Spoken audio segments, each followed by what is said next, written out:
n'y a qu'une seule capitale.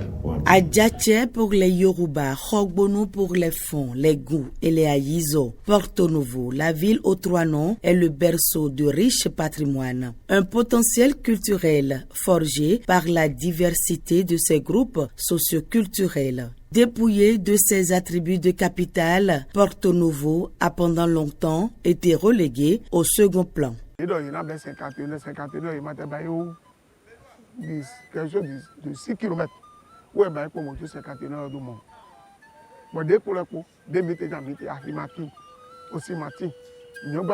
Beaucoup d'amis, quand ils viennent à Porto Novo, Porto Novo n'arrivait pas à les retenir. D'abord à cause de la proximité avec Cotonou, mais aussi parce qu'il n'y avait rien qui retient à Porto Novo.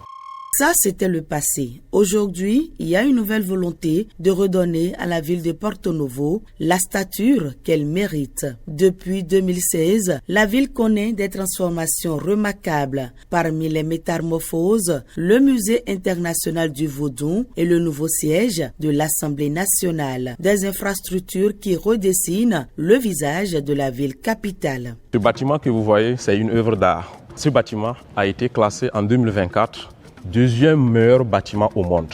Donc c'est une fierté que ce bâtiment soit, n'est-ce pas, construit à Porto Novo, qui est la ville capitale du Bénin. Le projet a prévu une grande salle polyvalente qui peut abriter environ 450 personnes. Le musée Vaudou qui arrive dans Porto Novo va révolutionner un peu le monde des institutions touristiques. Et donc, il ne serait pas bien qu'on aille visiter le musée de Vaudou qui est là et que vous avez des institutions autour qui sont totalement en bas. Donc je pense que c'est dans cette vision-là qu'ils se sont rapprochés donc, du jardin pour voir qu'est-ce qu'on peut faire pour remettre le jardin un peu au niveau de ce qui va arriver. Voilà une infrastructure de grande envergure qui vient repositionner davantage le Bénin au plan culturel et culturel par rapport à nos valeurs endogènes, mais qui honore particulièrement et surtout singulièrement Porto Novo.